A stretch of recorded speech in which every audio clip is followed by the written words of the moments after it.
Yeah, let's give it a couple of minutes. So good. I love your new haircut. I can't believe you did that. Like by yourself. Snip snap. You're a brave woman.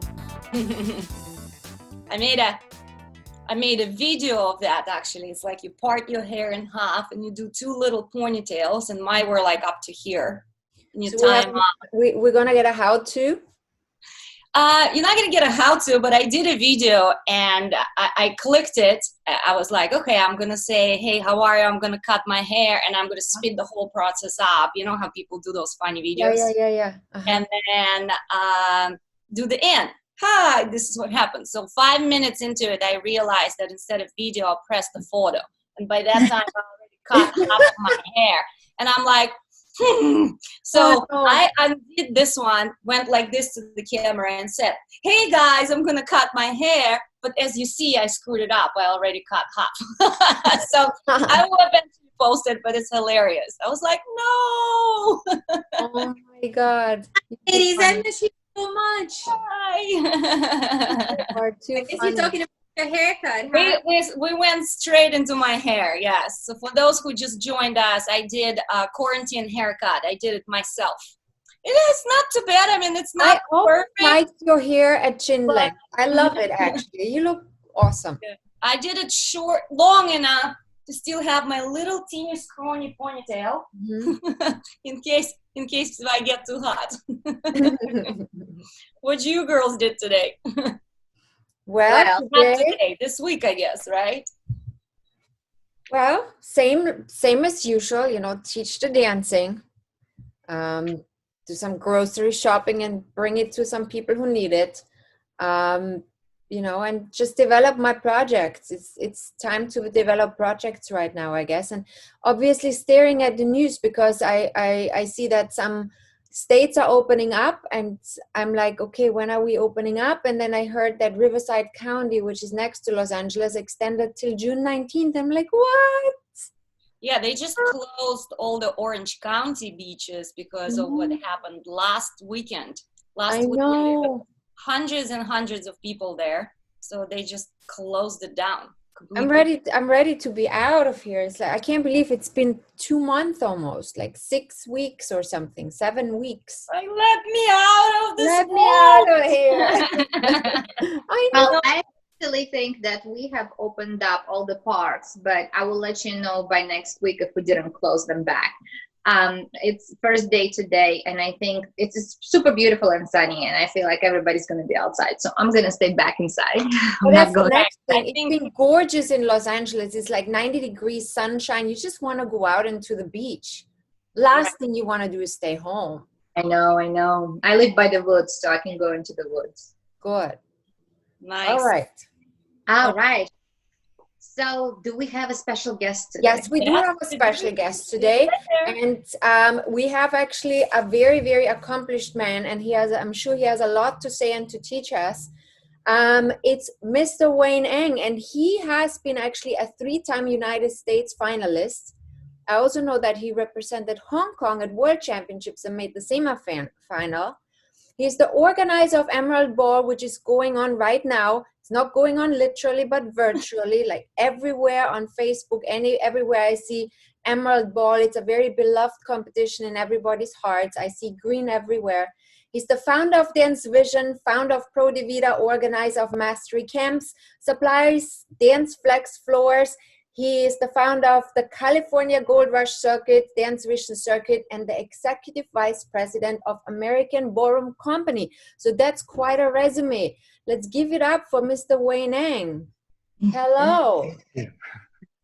Hi, Wayne. Hello, Wayne. Hello. What an introduction, right? Yeah.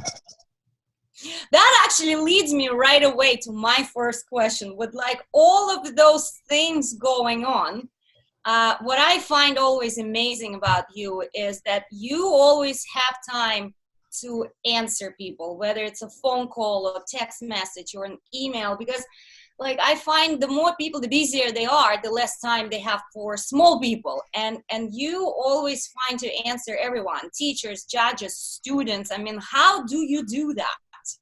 Do you have quite a few clones of yours?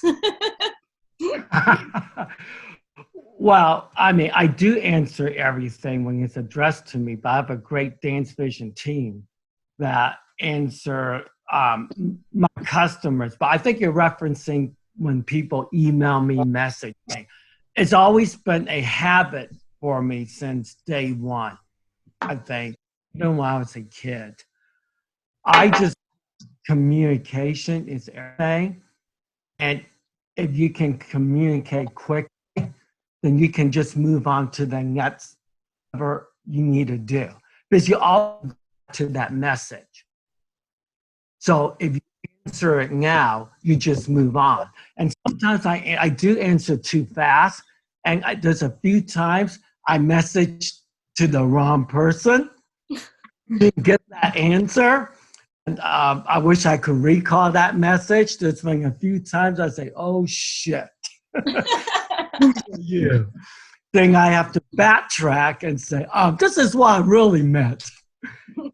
Wayne, It's a pet peeve of mine. Elena asked you this question, and I also wanted to ask you, do you also have photographic memory? Because I think you remember every single competitor that has been on the dance floor, even if they retired. And you are the kindest person that, I mean, I remember being off the floor for about 17 years, and every time I showed up at the competition, you are so welcoming and remember everybody's name. How do you do that? I cheat because I go up to my staff and they whisper in my ear. They know that I can't remember everyone. So part of the job is at Emerald Ball. When you see me with someone, you somehow let me know what their names. So basically, it's like devils. I see Esther's there. It's like devils wears Prada, you know, when they're like behind her with like a photos and they like tell the names. And so to your point, Snow, I mean, it's always been that way for 30 years. I truly believe everybody is somebody. And I think when you go to a competition, let's think about it. You have a party at your own house. If you invite 40 guests, you probably will talk to every guest, right? Yes. Your guest in your house. You're not going to say, hey, there's 5 of you. I don't know you well. I feel the same way when I run my events. Everyone that comes to the event, I make an effort to my guests. And somehow, if I don't touch them, I expect or my staff communicate to them to make them feel comfortable.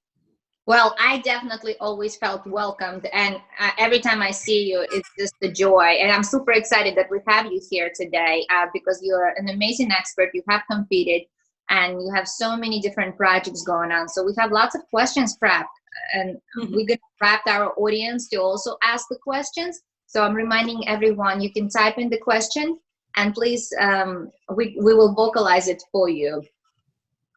Yeah, so I wanna, while we're waiting for other questions, Emerald Bowl is literally supposed to be happening this week, and I know I was supposed to be judging. I don't know, Babette, were you supposed to be judging? Yeah, we really miss it. I had my green dresses lined up and everything. Is it gonna be happening in June or not? What's the situation right now? Great question. California is not opening up. I'm going to make my decision on May 9th. I have options A, B, and C. And I really don't want to talk about it until May 9th because I know how rumors start. Take my staff more time answering the questions like this is true. But on May 8th or 9th, I will make a final decision.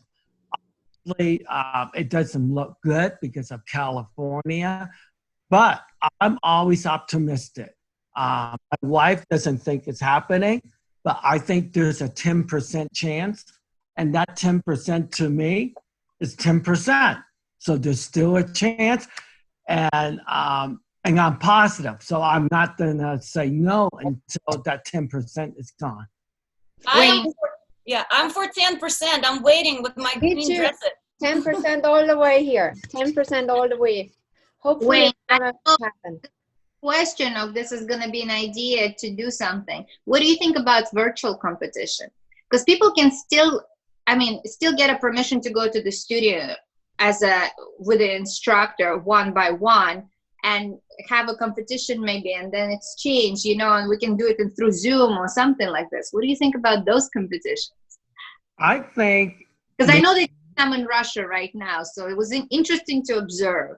What do you right, think they of? did it in Moscow. I think it's okay. I don't get energized by it. And I don't think the students get energized because going to competition, being in front of a judge, being in front of a spectator gives you that energy. Nervousness is part of the competition. Just having a video and it may do well, but I don't think it will last. I just don't think so.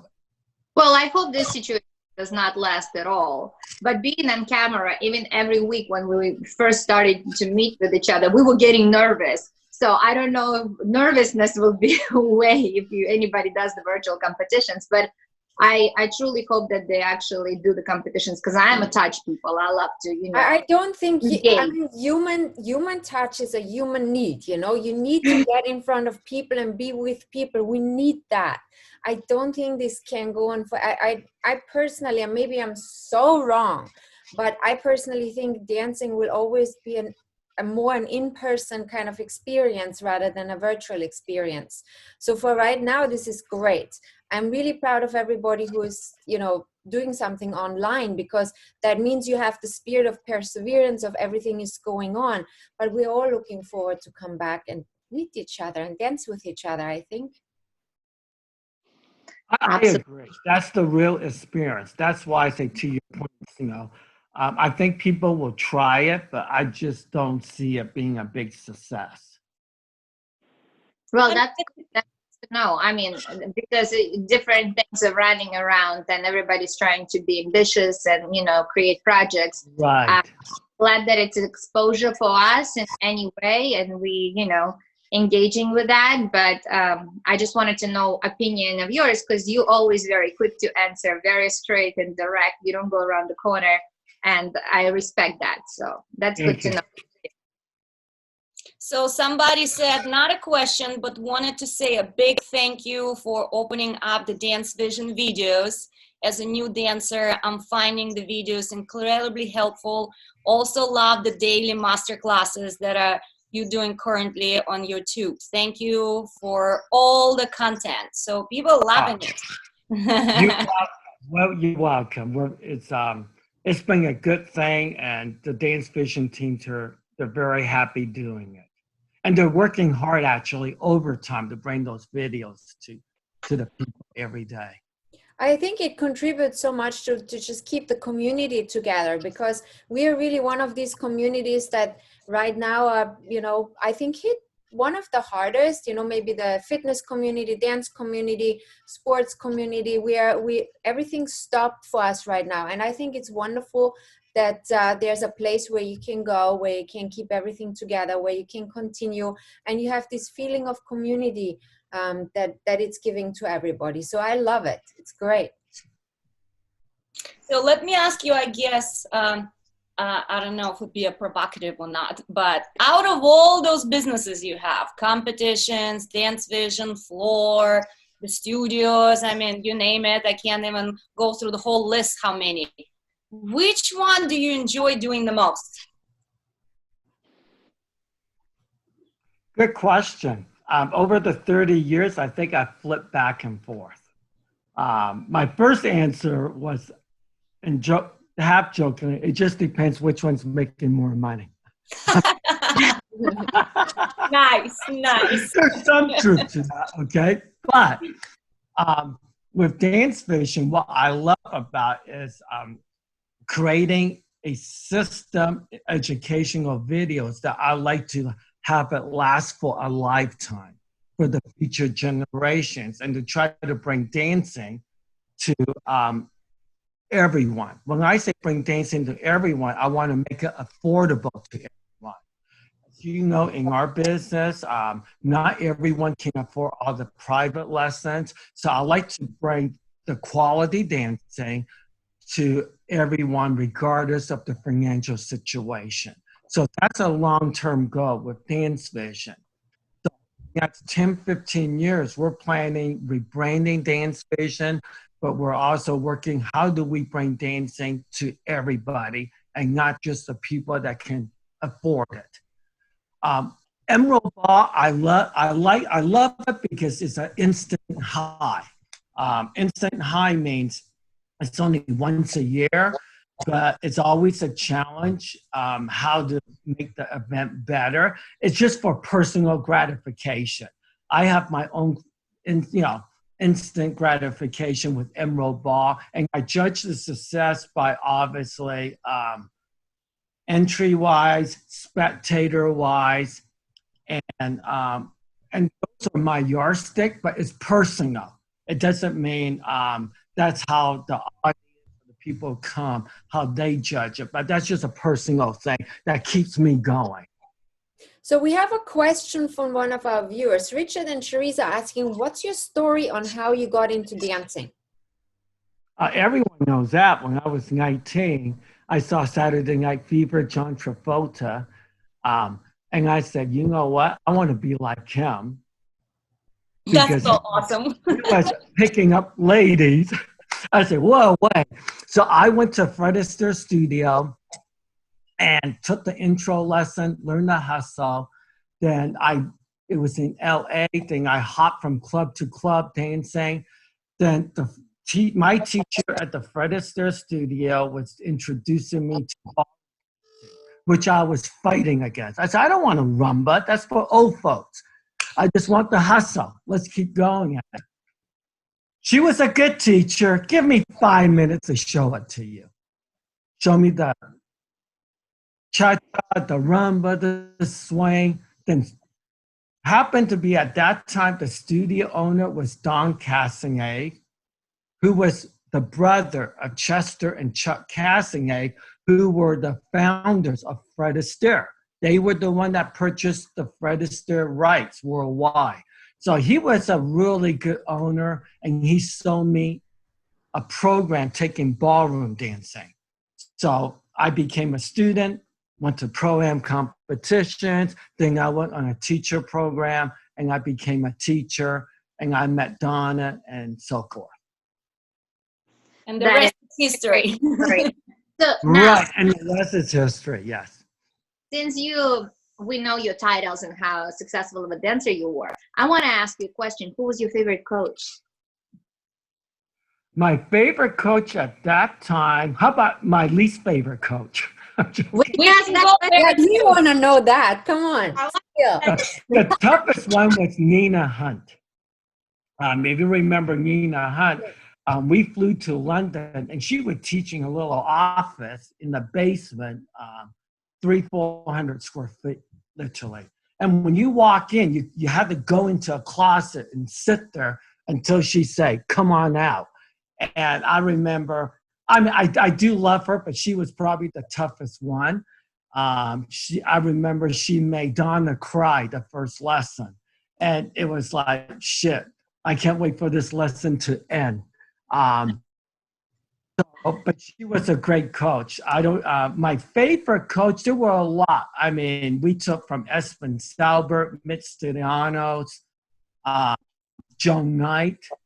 I think, like most competitors, I went through a lot of coaches, but the one that I resonated with was probably Espen Stalbert, Mitch Stillanos, and Joan Knight.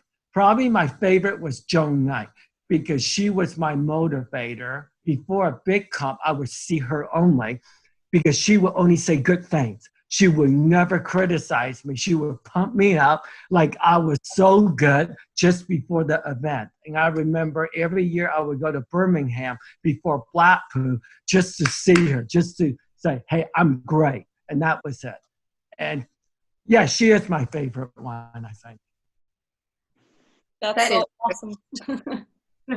it's amazing to hear all those names because, you know, we also started dancing probably when you already were in the end of your career, and at some point, Right. across the coaches, still the same one. Like you mentioned, Anton Salberg. For me, he is like one of the most influences coaches. I call him the god of the ballroom industry, but it's so cool that we actually touched by the same people even over the generations. That's amazing. Right. And another one, and I don't want to out, is Shirley Ballas. I think she was of anyone probably cured the most, and she was great motivator for Donna, and she was to the point, but she also motivated me a lot too. So, but you know her style. Nowadays, I mean, you are still in great shape. So I know you're in. Really? I'm working out. Yes, you're into healthy lifestyle. I know your sons are also into healthy eating, into vegan foods. I know you still eat seafood, but you're mainly vegetarian, and you're into yoga. When did you start that? What happened in your life that you went that direction? Was that always like that, or did that at some point you just found, okay, I just feel better? I started yoga about 7 years ago. Knowing yoga, I wish I would taken yoga when I started dancing, because I feel it's helpful physically and mentally.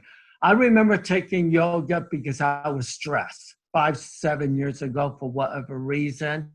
I needed an outlet, and yoga. I took a few classes, fell in love with it. I think yoga was the first hobby that I really enjoyed because, first of all, you can't have your phone. You have to put it away and turn it off. For the whole hour, you're present, mindful. You're there, and when you finish the hour of yoga, you really feel fantastic. And I think no matter what you guys do, whatever your hobby is, it could be dancing. And that's why I think people love dancing. When they take the lesson, they're focused on their dance lesson. You're not thinking about tomorrow, what just happened. You're focused on the present moment. And that's what yoga provided me.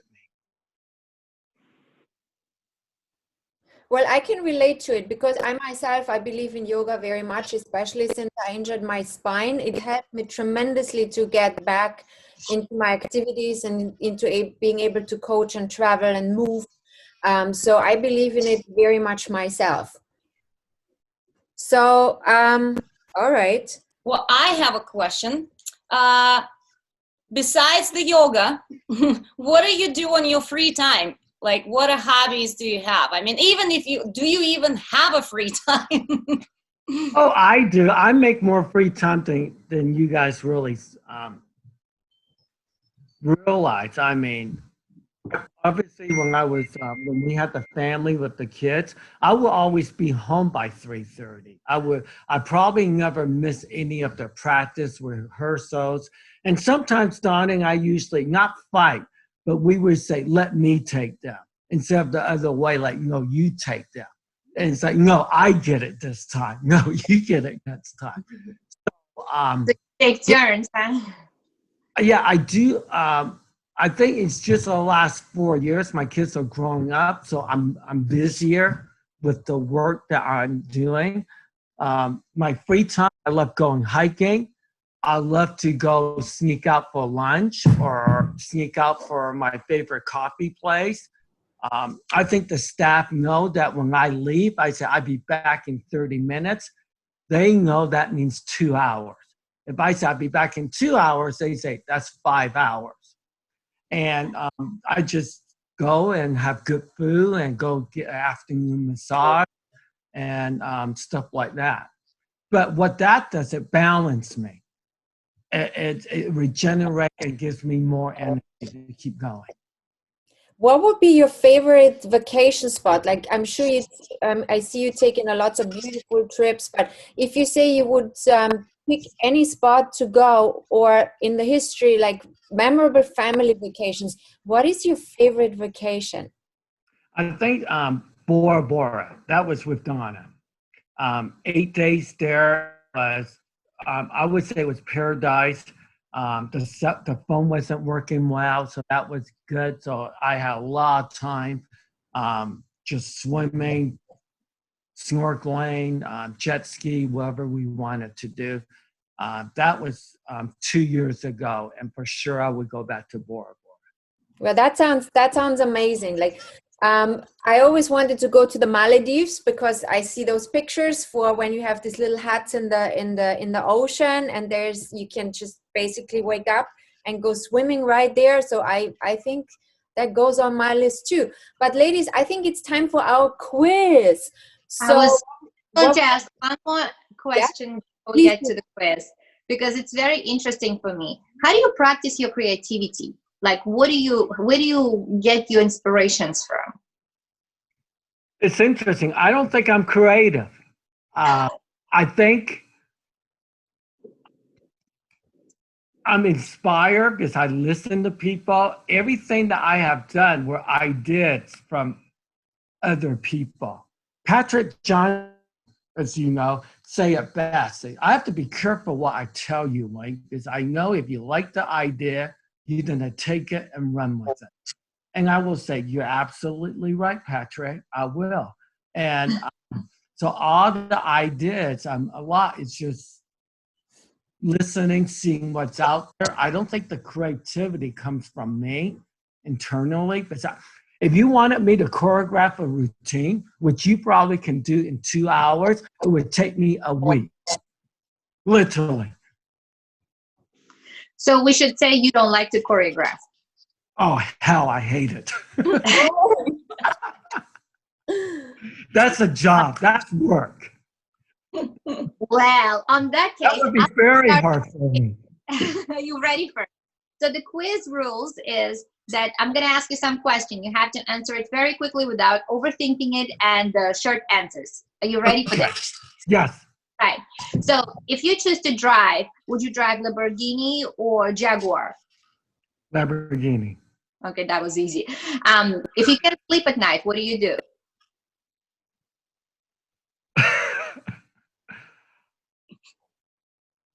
Get up and go to work. What is your favorite body part? Favorite body part? My face. What do you like to do when you're not working? Eating sushi. I love sushi too. Me too. Okay, so the next question. What is your hidden talent? But don't say cooking, because I already seen that on Instagram. My hidden talent.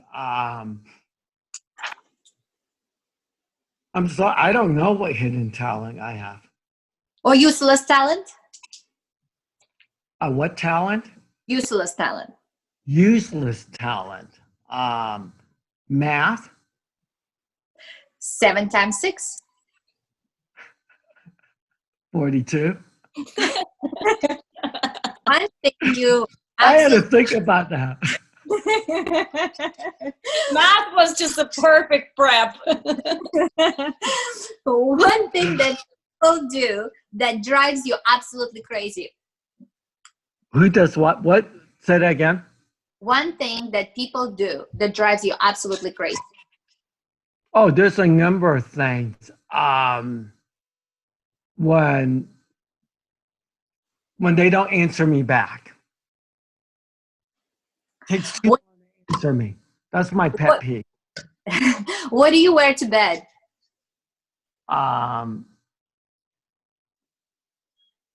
Nothing. Describe yourself in 3 words. Humble, shrewd,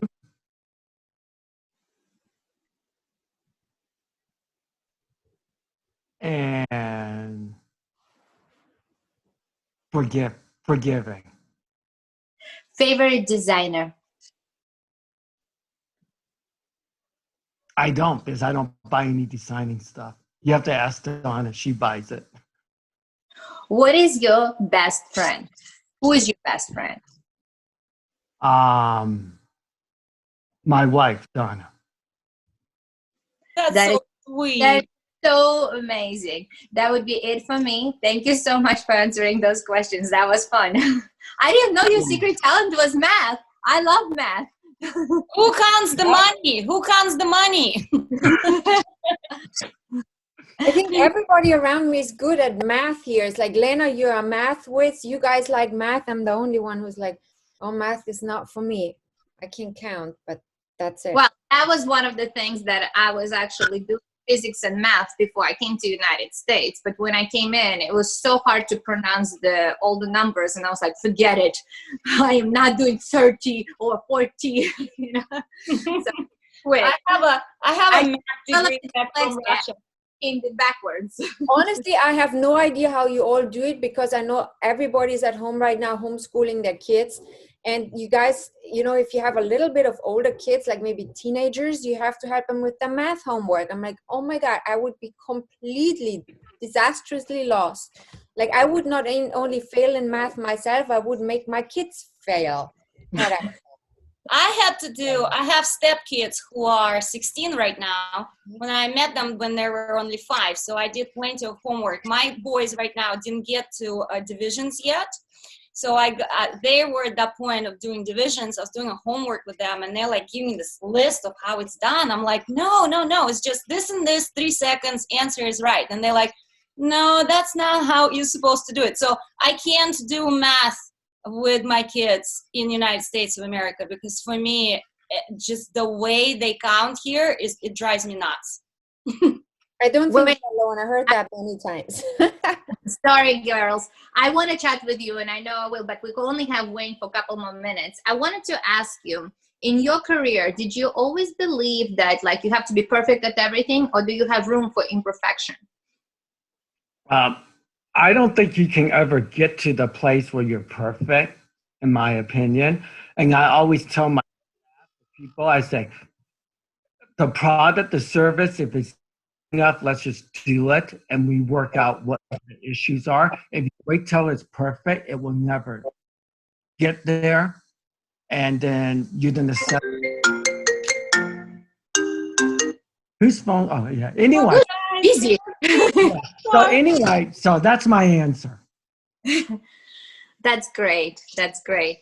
Because I truly try to practice with my daughter. I want to make sure that she doesn't always think that she's perfect, and it's a room for imperfection, because she strikes now, like, if it doesn't work out in the first time, that's it.